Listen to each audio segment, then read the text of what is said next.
children. Greetings from Castle Goring, from Mickey and from me. Doesn't Mickey look wonderful? She got herself her summer haircut yesterday. Look at her, she's like a new person. Oh, she's so beautiful and so adorable. Well, I think we have so much ground to cover today that if I may, I will plunge right in. Because aside from anything else, I have a house full of house guests for the bank holiday weekend. And I need to be frog marching myself to hit all sorts of targets and fulfill all sorts of duties as a hostess. So I am going to just plunge right in and hope that everything goes swimmingly. The very first question is from somebody called Hilary Vater, who is the stepdaughter, I think. No, she's married to her mother was married, something like that, to the stepson of Dorothy Hammerstein, who was Oscar Hammerstein's widow. I'm sure many of you know who Oscar Hammerstein was. You know, Rodgers and Hammerstein, responsible for some of the greatest musicals of the 20th century. Well, he had a widow called Dorothy, who used to have a house in Jamaica in the glory days of Jamaica, before Michael Manley played the colour card and the commie card, and turned Jamaica from the premier winter colony on earth into what ended up being a reviled nation. Just a little warning to people who play economic oppression cards and decide that the way to liberate their country is to associate with Fidel Castro and to stoke up racial and class tensions in a society. Of course, I've been there and done that, and being Jamaican, but this would have been in the early 70s, before all of this started to really bite, because Michael Manley was elected in 1972, and it really took him about 3 years to really start the absolute destruction of the country's reputation, economy, and for a good 2 decades, class and colour harmony. So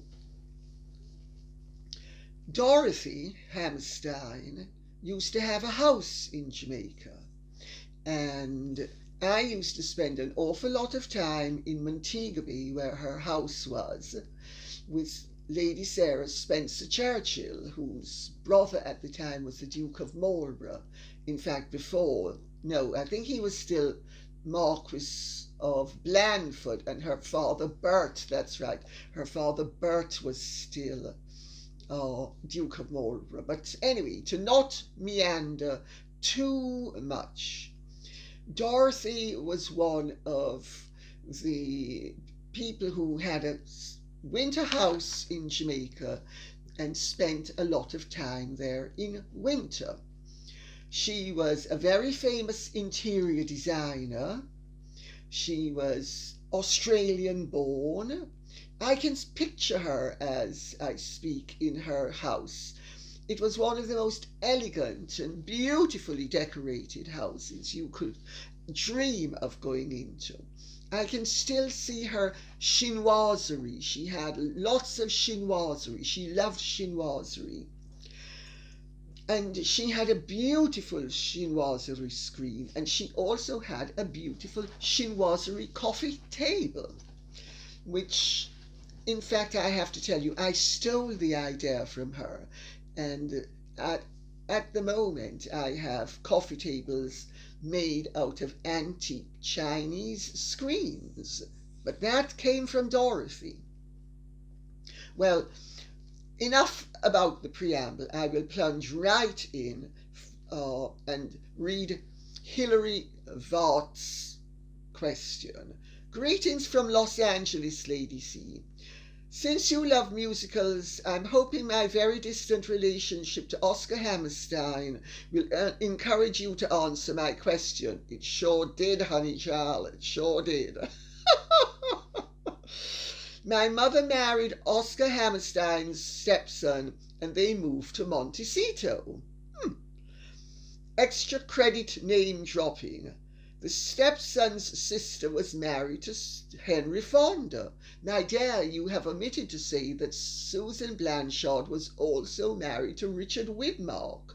She married two of the hugest Golden Age Hollywood stars. I so enjoy the historical, royal, and societal context you incorporate into your posts. And thank you, my dear, for allowing me to do so, piggybacking on your question. My question: since Harry was technically considered a diplomat, couldn't the Queen / Parliament get an injunction to stop Harry from disclosing certain specifics from his life in a book or broadcast of some kind, as they might contain state secrets? I know when retired military personnel or certain government employees in the US write books, the manuscript must be reviewed by the relevant branch, agency, or department. Very interesting question, my dear. Very interesting question. And the short answer is no, they can't. We have the Official Secrets Act in this country.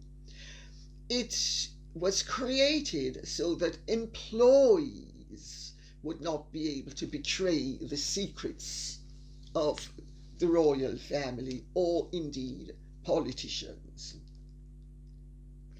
Nobody foresaw that the royal family would have to be protected from a member of the royal family who would be intent on not only betraying secrets, but would be quite determined to fabricate a false narrative, or, as the Queen would put it,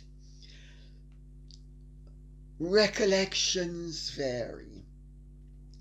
There's nothing they can do except grin and bear it, and that's what they're doing.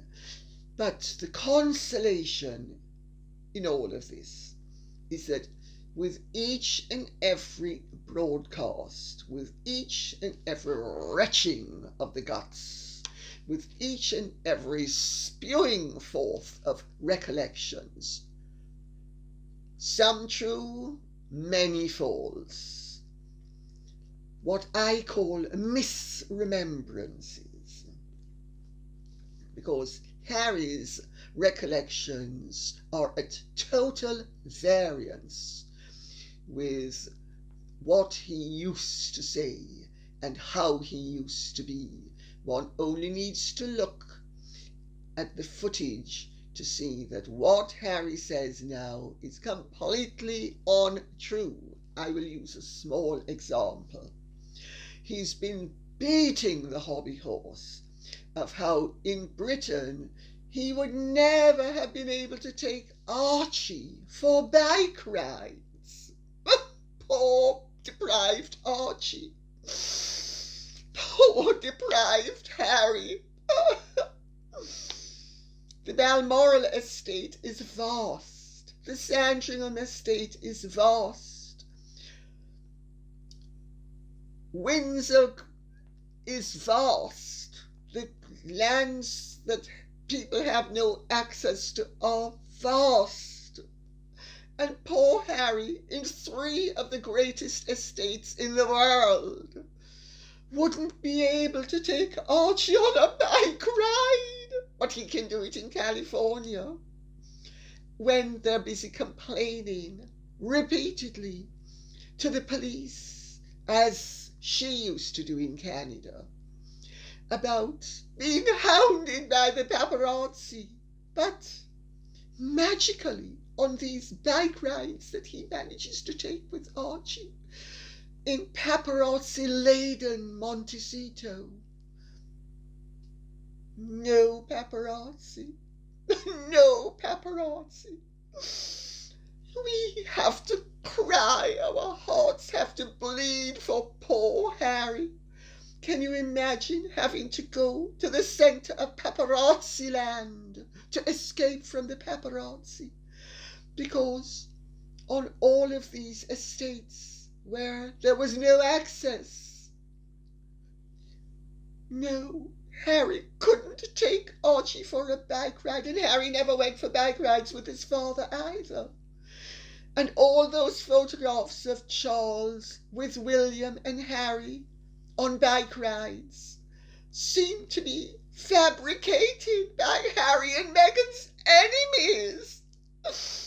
My goodness, one's heart has to bleed for these poor victims of a cruel world and a terrible, terrible royal family. Terrible royal family that fabricates footage of this nature.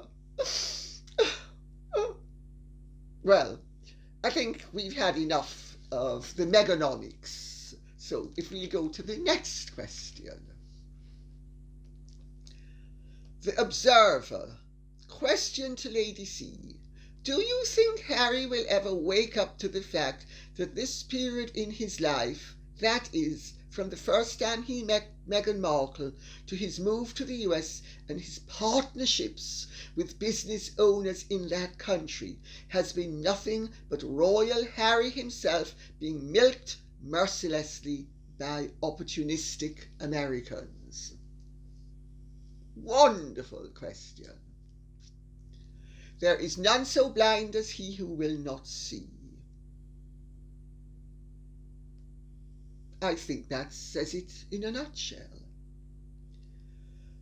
Harry is gloriously oblivious to the fact that he has been manoeuvred into being the star of not the Truman Show, but an upmarket version of it with severe downmarket slants, with all of the flotsam and jetsam that he surrounds himself, marching and milking his status for all it is worth, and not only his status, but his emotional and mental disturbances. The fact that he is basically an imbecile as well.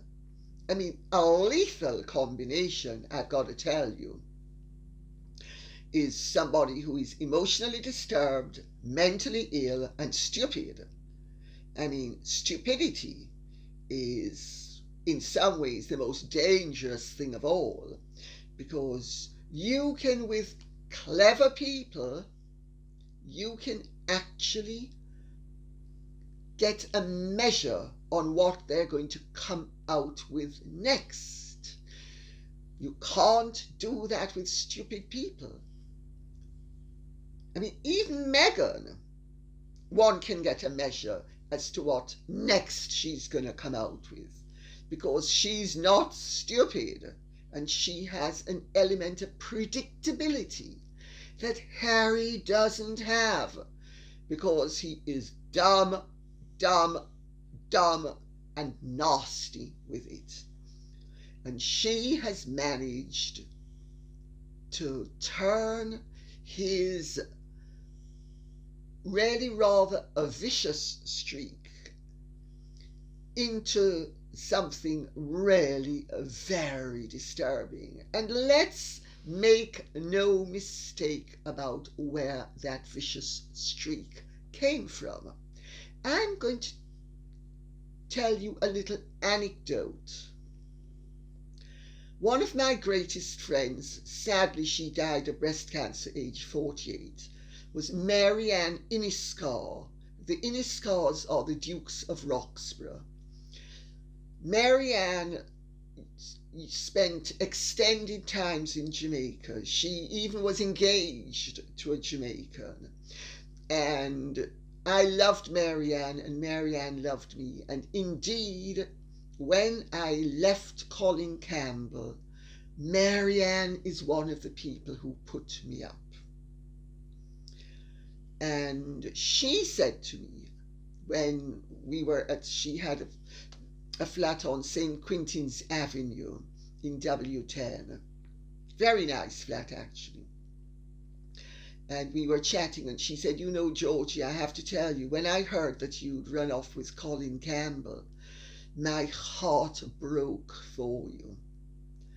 She said, because I thought, oh, Georgie doesn't realise she's married into one of the two nastiest families in the British aristocracy. The Argylls in Scotland and the Spencers in England. That's what she said.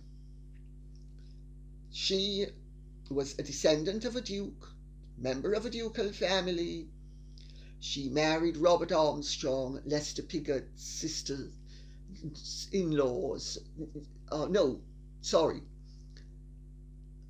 Lester Pigot's brother-in-law.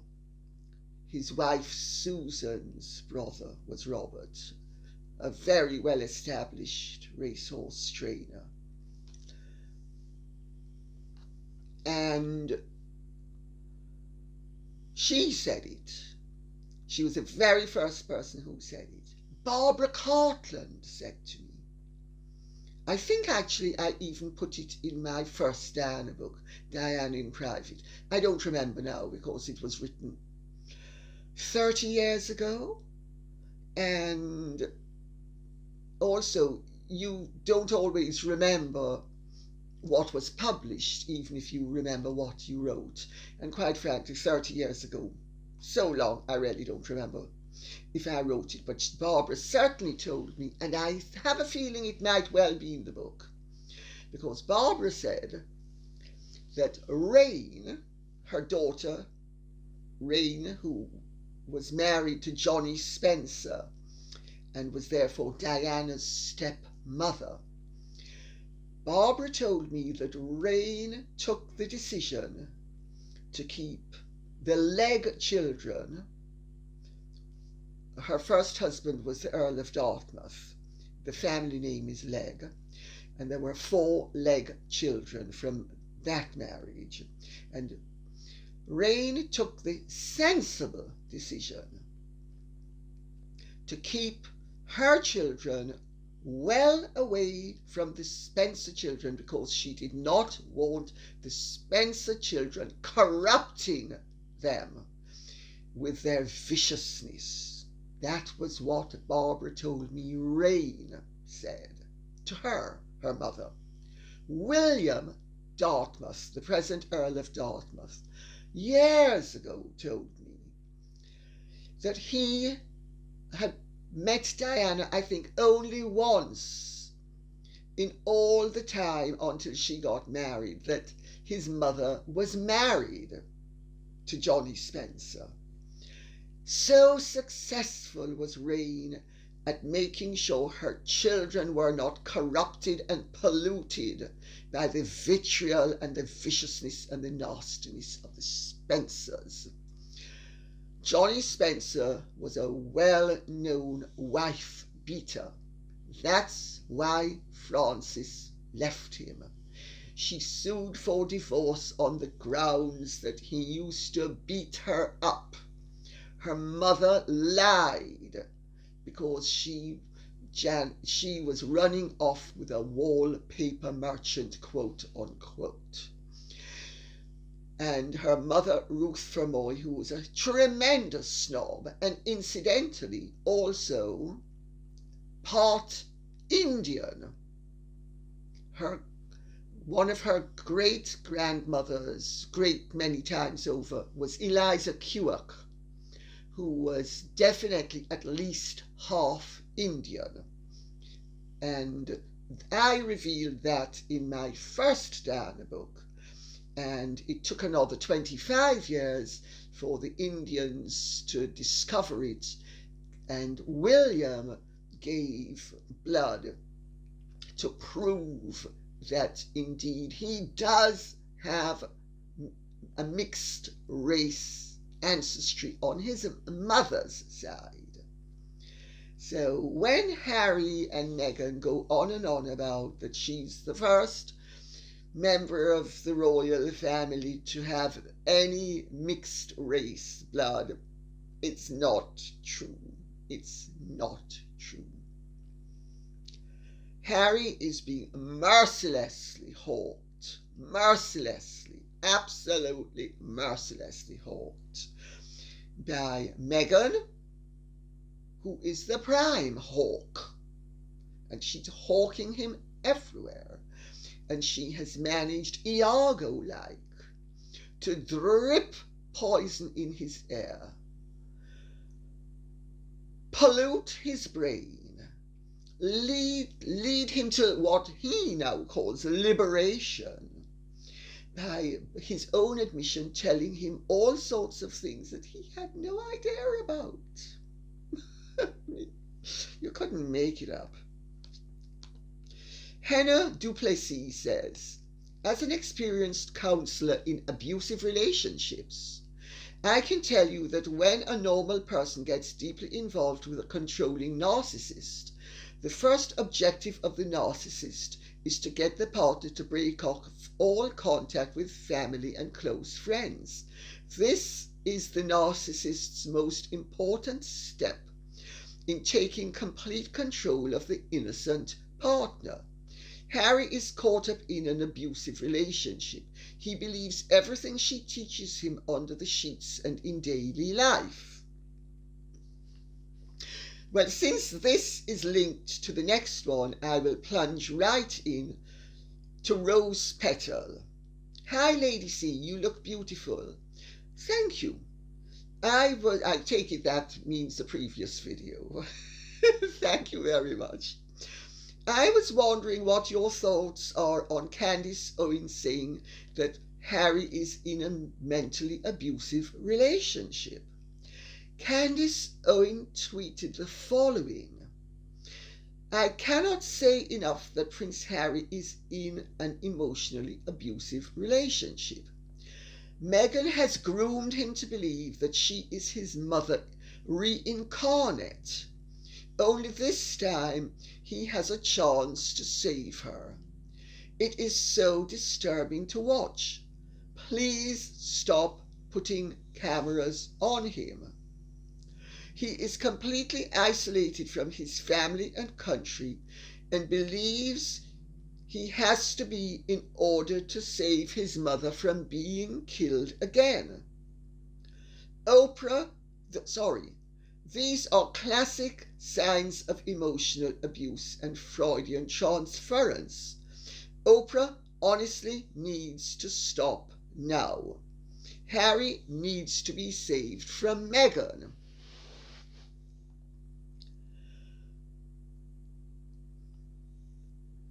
I cannot agree more.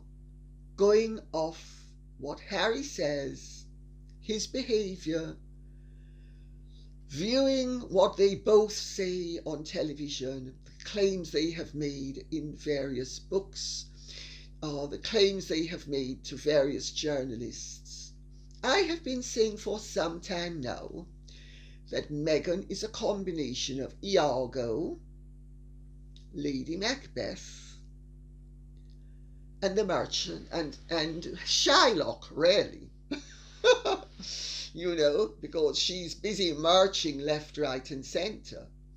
But the important thing here is that she has been dripping poison into Harry's ear for some time now.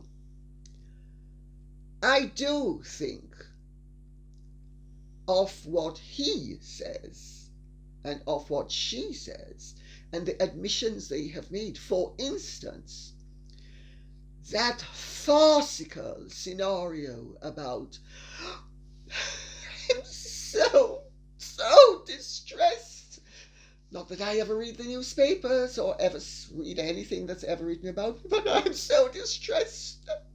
H, that your family, and won't censor the press so that we only get positive publicity. I'm going to kill myself, or I feel like killing myself, and I tell you how I do it, and I do it like this, that, and the other, except the only reason why I'm not going to do it is because I love you so much. I mean, that is seriously sick gaslighting. That, in my opinion, going off what she has said and he has said, and the subsequent outcomes of what they have done. Because let's go off what they not only say, but what they do. However, Oprah is a businesswoman. And let's remember as well that Meghan is first and foremost a businesswoman. Gina Nelthorpe-Cowan, who was her business manager, says it plain and straight. Meghan is first and foremost a businesswoman. As far as Meghan is concerned, it's all about money. Sorry. It's all about money, and it's all about fame, which not only feeds her vanity, but feeds her bank account. Regina Huddock says, another question. I have heard that Harry was mean to his mom and didn't take a phone call, and then she died. So I almost think he feels guilty that he didn't talk to her, and his last memory was that he was mean, therefore she died without saying goodbye. Your opinion, please, and keep up the good work. Thank you. I think both children, in fairness to Harry, cut the last conversation with her short because they expected to see her the following day or 2 days later. I think it might have been. I don't remember now. It's so long ago. But it was either going to be the next day. I think she was arriving the next day and they were going to see her the day after that, if memory serves me correctly. Yes, of course they would feel a little bit guilty about it. But you know, even the guilty will know that there are times when there's no need to feel guilty. It's just a perfectly ordinary human thing. And this is the sort of thing children do. So maybe he does feel a little bit guilty. But I don't think he feels very, very guilty. Joy Gonsalves says, I read today that the Queen knew about the Apple thing prior to Harry and Cringe leaving, but under the pretext that the subject matter was mental health in the military. Why didn't he use his platform for what was pre-approved? My dear, do you seriously think that a genuine do-gooding program about the suffering of the military for Apple and Oprah was going to make any money and get the ratings up? These people are prostituting themselves. They are prostituting their feelings. They are prostituting the pain of others, maximizing their own pain, sometimes even inventing pain that they have recently discovered exists, but ne'er the fact they didn't have any awareness of that pain. So really, it's like saying, you slapped me across my face, and I don't feel it at the time, but 6 months later, when somebody tells me that I can sue you and make a shed load of money, the pain is not only anguishing, but it is crippling to such an extent that I'm suffering from post-traumatic stress disorder. I think we need to be aware of the fact that we are looking at a very distasteful, but at times entertaining in a grotesque way, reality show that has very little connection to reality and a great deal of connection to bank accounts, fame and fortune. Anna Brannigan says all this nonsense about anxiety he's supposedly felt before an event, sweating and breathless, is not true. When you see the videos or live TV, you can see he is perfectly relaxed and at ease. Very well observed, my dear. Harry, and I know this from people who know Harry very well, and Harry has a Jamaican connection or two that I also have ins to. And Harry used to spend quite a bit of time in Jamaica and with the Jamaican crowd, the young upper class Jamaican crowd. Rediscovered misremembrances. Shall we be polite and call them that? You know, he has nothing to sell if he doesn't come up with this pity fest. He has nothing to sell and nothing to say. I mean, talk about milking your mother's death in the most distasteful way, and milking your father's misery in the most distasteful way.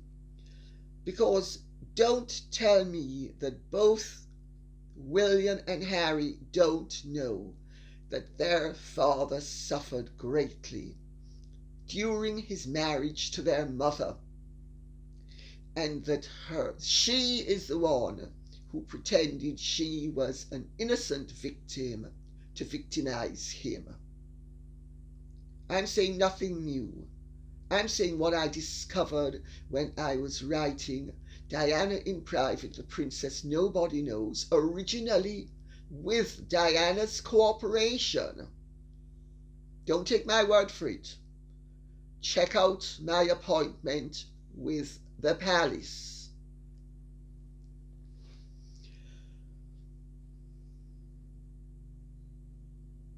Deeply regrettable that Diana would have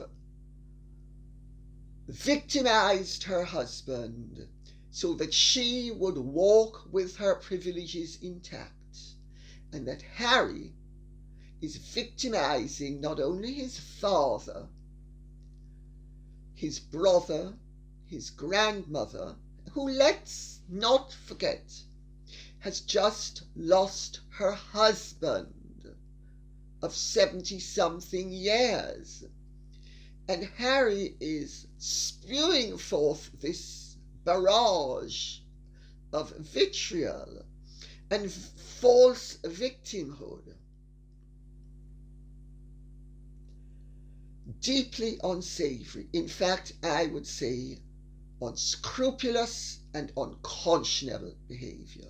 His conduct leads one to conclude that Harry has neither heart, nor head, nor scruples, nor conscience.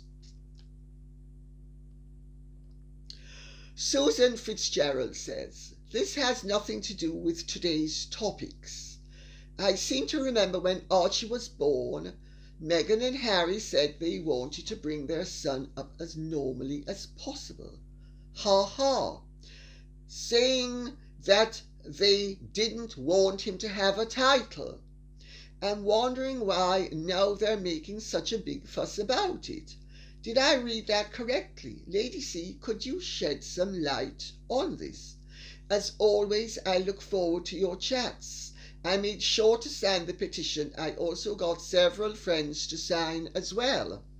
Thank you very much for signing it. I would appeal to everybody to sign it, because even though it's most likely not going to have any fruitful outcome, it shines a spotlight on the cynical opportunism and the cynical advantage taking that this couple has involved itself in.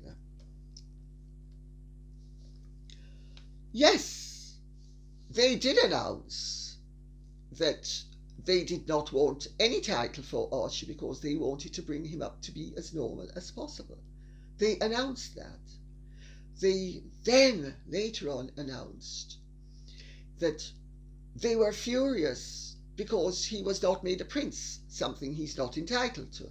So they were negotiating for him to be made a prince. And on the other hand, didn't want to use any title whatsoever. This is yet another example of they were either lying in the past or they are lying in the present. My own belief is that they have such a distorted and slender hold on reality that they do not view their incongruences and inconsistencies and contradictions as lies, but as the latest update of the truth. So, on Tuesday the sun rose in the west and set in the east, and on Thursday it rises in the east and sets in the west. Maybe on Saturday it's going to rise in the north and set in the south, and the following Monday it's going to do vice versa. Really, just nuts. I'm going to end with a comment from Ingrid. I'm just wondering why the most famous royal family on earth didn't do any background checks about someone who was going to join their very own family. Well, my dear, you're quite wrong. They did do background checks. You can't have read my book. So, otherwise you wouldn't have asked the question. Or if you read it, you didn't take on board the fact that I make the point that the royal family always does background checks on anybody who gets close to a member of the royal family. And they are fully aware of Meghan's very, very full and interesting past, and Meghan's very operative style, and Meghan's very strategic way of having worked her way up the social ladder. Harry is the one who thinks that the truth about Meghan was a lie, and that Meghan is even purer and fresher, not only than the driven snow, but her heart is purer and fresher than the Virgin Mary's, as is her past. And that it's all due, as Meghan has told him, to the fact that everybody's colour prejudiced, and that he suffers from institutional, genetic, generational, and every other form of racism.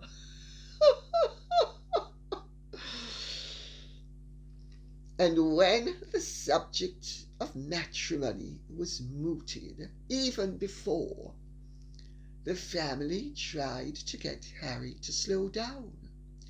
But Harry is like somebody who tries heroin for the first time and is thereafter hooked. Meghan has been Harry's heroine, without the E, incidentally, without the E. I'm not using the feminine of hero in this context. She is his drug of choice. She has completely turned his head. That is why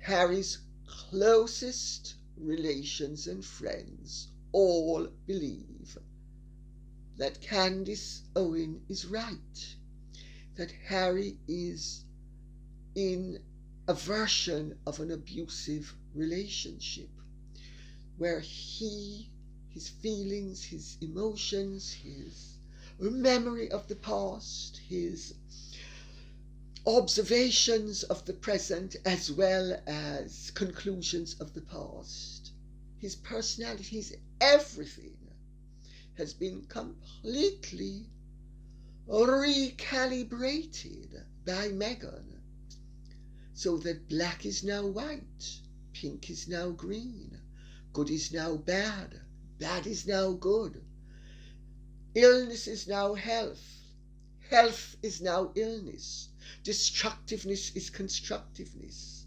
constructiveness is destructiveness, on and on and on.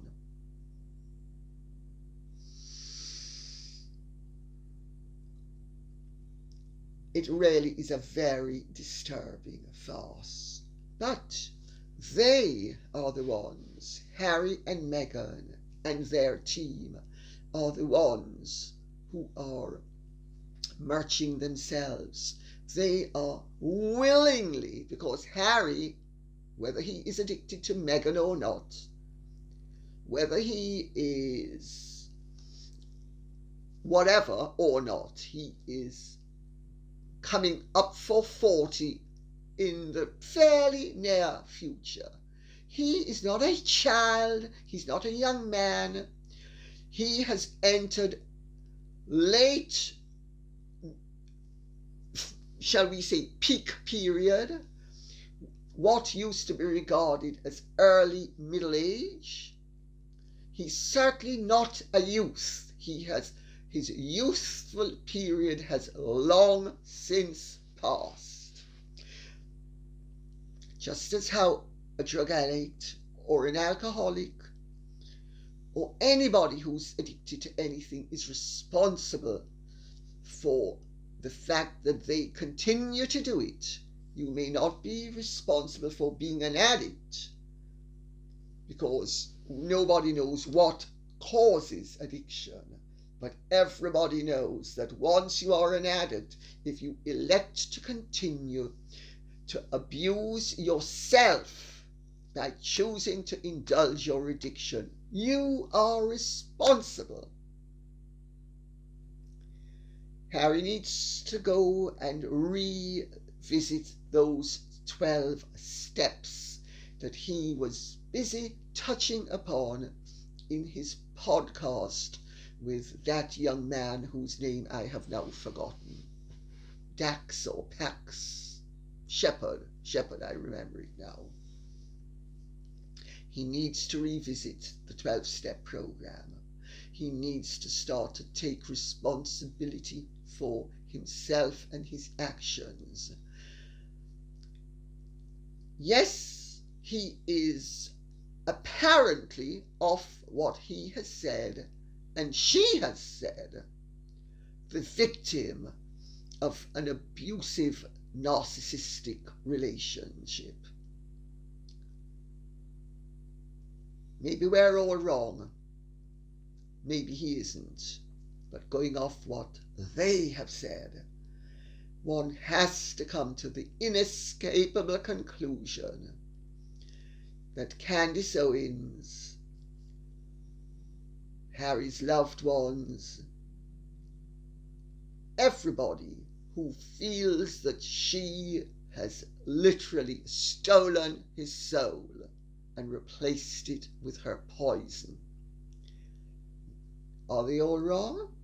Who knows? But I'll tell you, the only reason why Harry was allowed to marry Meghan, and it's in my book that I wrote about them, is because when Harry went to the Queen and Prince Philip to ask for permission to marry Meghan, as he was obliged to do, and Prince Philip balked, and Harry became very defensive, and the Queen tried to intervene. Harry told them to suck it up, and if they didn't allow him to marry her, according to what I was told, and it's never been denied, so I have no reason to believe that it is not the fact, that they would be accused of racism if he was not allowed to marry her.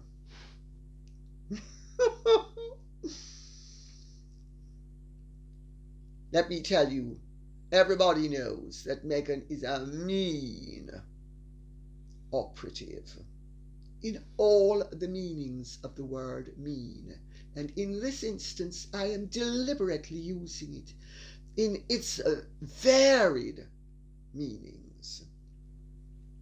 She is a mean operative and a mean operator. They should have said no then and there and let Harry and Meghan play the race card then, because they've since played the race card and they will continue to play the race card, and they will continue to play any dirty card out of their bag of tricks that is going to further their ambitions, their worldly ambitions, which are, as I have said before and I will say again, are for fame and fortune. And on that note, I will say thank you very much for listening. I hope you have enjoyed this. If you have, please like, subscribe, share, and press the notification bell. Thanks and goodbye.